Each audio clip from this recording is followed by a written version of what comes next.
a tantrum. Clive! Where is he?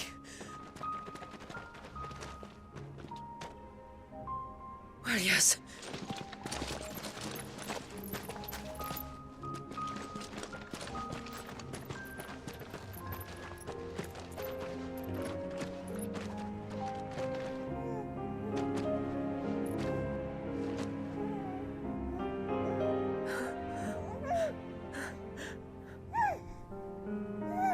He's adorable. He is now. But did you see him a few moments ago? Clive, I don't know how to thank you.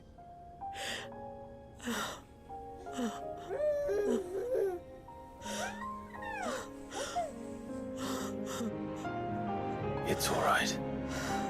We should find him a dry blanket, though. Wouldn't want the little monster catching a cold.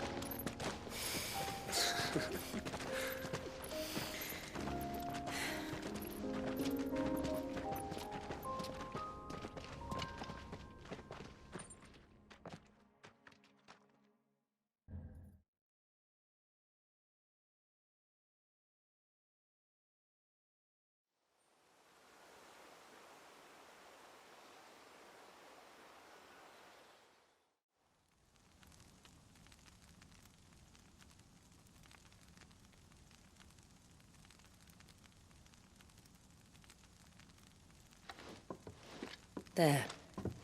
He's finally asleep. The poor thing had a long day. That makes two of us. So, what happens now? Now? Now, we make things right. How? By providing Walyas what he was denied. A place to learn and grow. A family to love and protect him. So that one day, when the wounds in his heart and mind have finally healed, he might decide for himself how he'd like to live the rest of his life. But until then, I'll stay by his side, come what may. Then he's a lucky boy. And not only because he'll have the best warrior this side of the belt to teach him the battle axe. She'll do her best. Shula.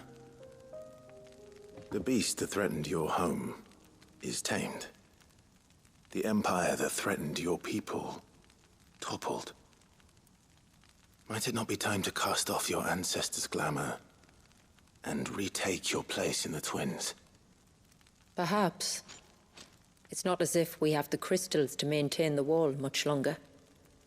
But are we truly safe? Is the world truly ready to accept us for who we are and what we believe? If I remember rightly, you and yours still choose to remain hidden, do you not? We do. Well, your people will always be welcome in Haven, regardless. As will yours in the hideaway. We're allies now. If there's anything you need from us, supplies, food, equipment, do not hesitate to ask. It's kind of you to offer. But we'll manage, just as we always have. Besides, I suspect you'll be needing everything at your disposal if you're going to save the world.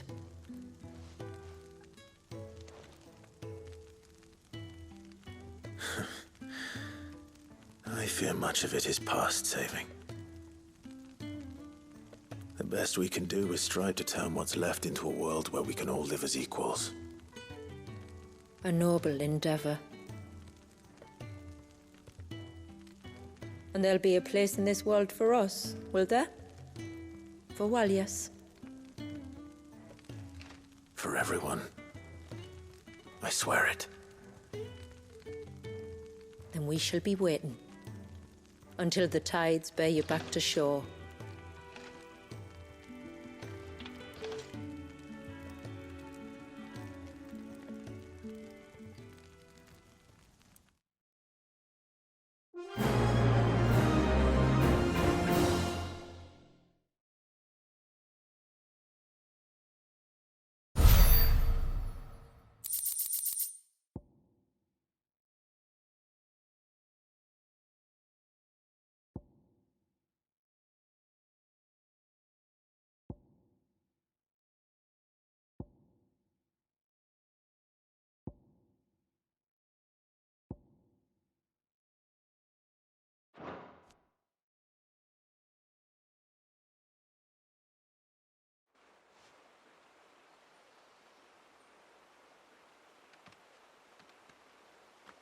Do you think he'll be all right? Well, yes. Only time will tell. But I can certainly think of worse places to spend one's childhood. The Moats of Water are a fine people, and they will take good care of him. Up by the Vare, Ultima spoke to me. He called Leviathan his most profaned fragment, and told me to redeem the sins that had laid him low. Is that so? The sins of Wallius's ancestors were grave indeed. To force him to prime at so tender an age. And to freeze him in time, that he might never know what it was to live. Yet I doubt either of those crimes was the source of Ultima's displeasure. It was that the Icon's power had been put to another purpose than the one he intended. To him, Leviathan must have seemed an aberration. Could that be why Ultima made no attempt to lead me to him? The fear that this profaned fragment might corrupt his vessel somehow. Perhaps.